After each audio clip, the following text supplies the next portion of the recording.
సరే ఇప్పుడు చూస్తున్నట్టయితే ఇన్ని రోజులు మనం చూసాం వైసీపీ నుంచి వెళ్ళి పక్క పార్టీలకు వెళ్ళిపోయారు. సో అయితే ఇప్పుడు ఏమవుతుందంటే ఆ పార్టీల నుంచి ఎవరైతే పక్కకి వెళ్ళారో పక్క పార్టీలకు వెళ్ళారో మళ్ళీ వైసీపీ గూటికి చేరుకుంటున్నారు. ఆళ్ళ రామకృష్ణారెడ్డి గారు వచ్చేసారు. అయితే ఇప్పుడు అదే కోవలో మళ్ళీ శ్రీకృష్ణదేవరాయలు కూడా వచ్చేస్తున్నారు అని చెప్పేసి అయితే వార్తలు వస్తున్నాయి. ఇందులో ఎంతవరకు వాస్తవం ఉంది సార్? ముందుగా మనం రామకృష్ణారెడ్డి గారి గురించి మాట్లాడుకున్నాం. గతంలో మన ఛానల్లోనే నేను మాట్లాడుతూ ఆయన జగన్మోహన్ రెడ్డి గారికి నమ్మిన బంటూ వాళ్ళ అన్నయ్య గారు రాజ్యసభ సభ్యుడిగా ఉన్నారు. ఆ జిల్లాకి ఆర్థికంగా వాళ్ళే సహాయ సహకారాలు కూడా అందజేసేది. అంత నమ్మదగిన విషయం కాదు ఇది, ఏదో విచిత్రం జరగబోతుంది, ఇది వ్యూహాత్మకంగా జరుగుతుందే తప్ప మనస్ఫూర్తిగా ఇల్లుండడు అని చెప్పని ఆ రోజే చెప్పాను. తిరిగి ఈరోజు అది వాస్తవం అయింది. మరి మనకు వస్తున్న సమాచారం ప్రకారం ఆళ్ళ రామకృష్ణారెడ్డి గారు తిరిగి గూటికి చేరారా, లేకపోతే షర్మిల గారే బయటికి పంపించారా?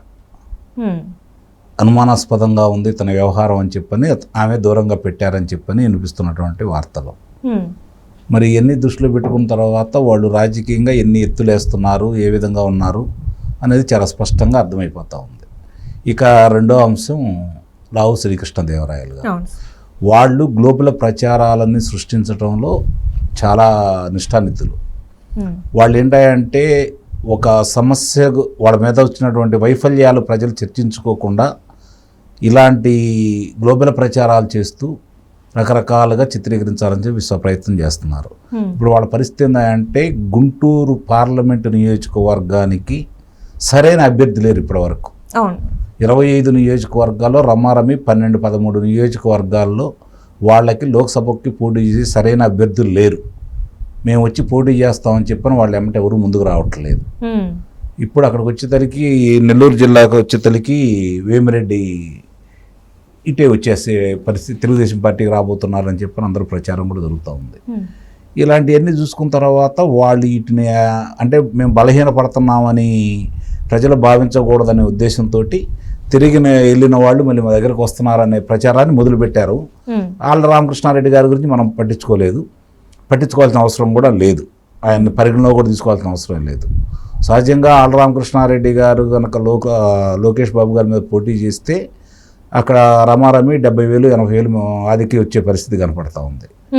మిగిలిన వాళ్ళు ఎవరన్నా ఉంటే స్థానికంగా ఉన్నటువంటి సామాజిక సమీకరణల ద్వారా ఏదన్నా పోటీ చేస్తే 10,000-20,000 ఓట్లు తగ్గొచ్చు. కాబట్టి ఆ నాటకం ఆడటం కోసం ఆయనకు లేదని చెప్పని మళ్ళీ బీసీ కార్డును బయటికి తీయడం కూడా జరిగింది. అక్కడ తిరిగి మళ్ళీ ఆయన పోటీలోకి వస్తున్నాడు అంటే అది తెలుగుదేశం పార్టీకి బాగా మేలు చేసినట్టే, ఎలాంటి సందేహం కూడా ఏమి లేదు. ఇప్పుడు ఇక్కడ వీళ్ళాడుతున్న ఈ జగన్ నాటకంలో ప్రజల్ని మభ్యపెట్టే కార్యక్రమాలే స్పష్టంగా కనపడతా ఉన్నాయి. ఇప్పుడు వేమిరెడ్డి ప్రభాకర్ రెడ్డి గారు వస్తున్నారా, లేకపోతే మాగంటి శ్రీనివాసరెడ్డి గారు వస్తున్నారా, మాగుంట శ్రీనివాసరెడ్డి గారు వస్తున్నారా, అలాగే ఆదాల ప్రభాకర్ రెడ్డి గారు వస్తున్నారా, శ్రీకృష్ణదేవరాయలు గారు వస్తున్నారా, బాలశివరి గారు వస్తున్నారా, ఎంతమంది వస్తున్నారు అని చెప్పని వాళ్ళు చెప్పగలగాల. కానీ ఇవన్నీ వాళ్ళకున్నటువంటి ప్రసార మాధ్యమాల్లో వస్తున్నటువంటి ఆలోచనలు, వాళ్ళకున్నటువంటి పేటీఎం బ్యాచ్ ద్వారా చెప్తున్న విషయాలే తప్ప వాస్తవాలైతే కాదు. ఇంకా వెళ్ళిన వాళ్ళు ఎవరు కూడా మళ్ళీ తిరిగి వచ్చే పరిస్థితి లేదు.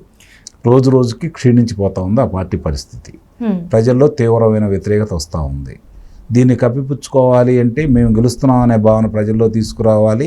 అట్లాగే కేంద్రానికి నమ్మకం కలిగించాలి. ఇప్పుడు కేంద్ర పెద్దలు కూడా వీళ్ళకి మీ దారి మీరు చూసుకుని చెప్పారని భావిస్తున్నారు. కాబట్టి ఇక్కడ తెలంగాణ రాష్ట్ర ముఖ్యమంత్రిగా కేసీఆర్ గారు ఓడిపోవడం వల్ల తెలంగాణలో ఉన్నటువంటి తెలుగుదేశం పార్టీ నాయకులను బెదిరించే అవకాశం లేకపోవటం ఒకటి.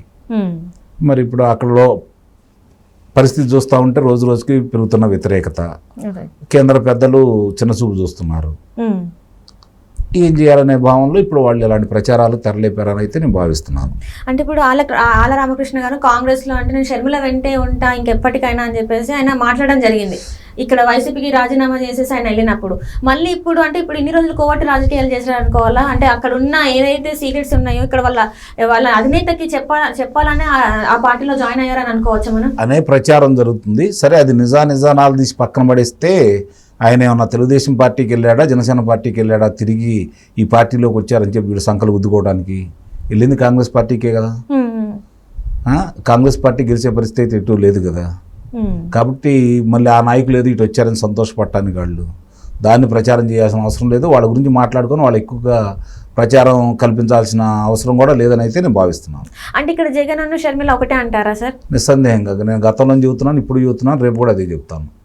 అంటే ఏ రకం అంటే ఇప్పుడు అన్న మీదనే ఆమె తీవ్ర వ్యాఖ్యలు చేస్తుంది, అవినీతి పరుడు మాట్లాడుతుంది, అమరావతికి ఏం చేస్తావని చెప్పి ప్రశ్నిస్తుంది. ఇప్పుడు ఈమె నిజంగా వాళ్ళిద్దరి మధ్యన సంబంధం ఉంటే ఇట్లాంటి వ్యాఖ్యలు అయితే అన్న పరువుని తీసేలాగా అయితే వ్యాఖ్యలు చేయదు కదా సార్? అంటే ఇక్కడ ఏమవుతుందంటే భారతీయ జనతా పార్టీ తెలుగుదేశం పార్టీలో కలుస్తుంది కాబట్టి ఆంధ్ర రాష్ట్రానికి భారతీయ జనతా పార్టీ అన్యాయం చేసిందని చెప్పని భారతీయ జనతా పార్టీతో కలిపి అతను కూడా తిడతం మొదలుపెట్టిన తర్వాత సహజంగానే తెలుగుదేశం పార్టీకి ఓట్లు వేయాలనుకున్న వాళ్ళు ఓహో భారతీయ జనతా పార్టీ నిన్నదాకా ఇట్లా ఉంది, ఇప్పుడు వాళ్ళతో కలుస్తుంది కాబట్టి అది కూడా ఇబ్బందికరమైన పరిణామం. కాబట్టి ఆ ఓట్లు తిరిగి కాంగ్రెస్ పార్టీకి పడే విధంగా తెలుగుదేశం పార్టీకి పడకుండా ఉండడం కోసం ఇద్దరు కలిసి ఆడుతున్న నాటకమే, అందుట్లో ఎలాంటి సందేహం కూడా లేదు. ఆ అమ్మాయి ఏదో మాట్లాడుతుంది లేకపోతే అన్న మీద తిరగబడుతుంది అని భావించాల్సిన అవసరం లేదు. ఇప్పుడు జగన్మోహన్ రెడ్డి గారి మీద తీవ్రమైన వ్యాఖ్యలు చేస్తేనే షర్మిల గారి గురించి మాట్లాడుకుంటారు, కాంగ్రెస్ పార్టీ గురించి కాంగ్రెస్ పార్టీ గురించి మాట్లాడుకోకపోయినా షర్మిల గారి గురించి మాట్లాడుకుంటారు. అంటే ఎంతో కొంతమంది ఆకర్షితులవుతారు. తెలుగుదేశం పార్టీకి ఓటేయాలనుకున్న వాళ్ళు భారతీయ జనతా పార్టీ బూచిని ఇప్పుడు చూపించడం కోసం తెలివిగా ఆడుతున్న నాటకం అది. అర్థమైందండి? కాబట్టి వాళ్ళని గురించి పట్టించుకోవాల్సిన అవసరం అయితే మనకైతే లేదు. వాళ్ళిద్దరూ ఒకటే, అందుట్లో ఎలాంటి సందేహం కూడా ఏమి లేదు. ఇప్పుడు ఈ కరకట్ట కమల్ హాసన్ గారు కూడా గతంలో ఆయనకి అదే నామధేయం వచ్చింది. మరి ఇప్పుడు ఆయన మళ్ళీ అటు ఇటు మాట్లాడారు లేకపోతే ఇటు వచ్చి మళ్ళీ కలిసిపోయారు అనే దాని గురించి మనం ప్రత్యేకంగా చెప్పుకోవాల్సిన అవసరం లేదు. ఇంకా చాలా చూడాలి వాళ్ళ ఆలోచన విధానం ఎలా ఉందో. గత 3 రోజుల నుంచి ఆంధ్ర రాష్ట్రంలో జరుగుతున్నటువంటి ఘటనలు చాలా ప్రత్యక్షంగా కనపడతా ఉన్నాయి. దీని అన్నిటికీ సన్నిధులై తెలుగుదేశం పార్టీ వాళ్ళు కావచ్చు, జనసేన పార్టీ వాళ్ళు కావచ్చు, వాళ్ళ జాగ్రత్తల్లో వాళ్ళు ఉండి ప్రజలకి శ్రేణులకి భరోసా కల్పిస్తూ సరైన విధంగా ముందుకు వెళ్ళాలని చెప్పి కోరుకుంటున్నాను. అంటే ఏ రకం అంటే ఇప్పుడు అన్న మీదనే ఆమె తీవ్ర వ్యాఖ్యలు చేస్తుంది, అవినీతి పరుడు మాట్లాడుతుంది, అమరావతికి ఏం చేస్తావని చెప్పి ప్రశ్నిస్తుంది. ఇప్పుడు ఈమె నిజంగా వాళ్ళిద్దరి మధ్యన సంబంధం ఉంటే ఇట్లాంటి వ్యాఖ్యలు అయితే అన్న పరువుని తీసేలాగా అయితే వ్యాఖ్యలు చేయదు కదా సార్? అంటే ఇక్కడ ఏమవుతుందంటే భారతీయ జనతా పార్టీ తెలుగుదేశం పార్టీలో కలుస్తుంది కాబట్టి ఆంధ్ర రాష్ట్రానికి భారతీయ జనతా పార్టీ అన్యాయం చేసిందని చెప్పని భారతీయ జనతా పార్టీతో కలిపి అతను కూడా తిడతం మొదలుపెట్టిన తర్వాత సహజంగానే తెలుగుదేశం పార్టీకి ఓట్లు వేయాలనుకున్న వాళ్ళు ఓహో భారతీయ జనతా పార్టీ నిన్నదాకా ఇట్లా ఉంది, ఇప్పుడు వాళ్ళతో కలుస్తుంది కాబట్టి అది కూడా ఇబ్బందికరమైన పరిణామం. కాబట్టి ఆ ఓట్లు తిరిగి కాంగ్రెస్ పార్టీకి పడే విధంగా తెలుగుదేశం పార్టీకి పడకుండా ఉండడం కోసం ఇద్దరు కలిసి ఆడుతున్న నాటకమే, అందుట్లో ఎలాంటి సందేహం కూడా లేదు. ఆ అమ్మాయి ఏదో మాట్లాడుతుంది లేకపోతే అన్న మీద తిరగబడుతుంది అని భావించాల్సిన అవసరం లేదు. ఇప్పుడు జగన్మోహన్ రెడ్డి గారి మీద తీవ్రమైన వ్యాఖ్యలు చేస్తేనే షర్మిల గారి గురించి మాట్లాడుకుంటారు, కాంగ్రెస్ పార్టీ గురించి కాంగ్రెస్ పార్టీ గురించి మాట్లాడుకోకపోయినా షర్మిల గారి గురించి మాట్లాడుకుంటారు. అంటే ఎంతో కొంతమంది ఆకర్షితులవుతారు.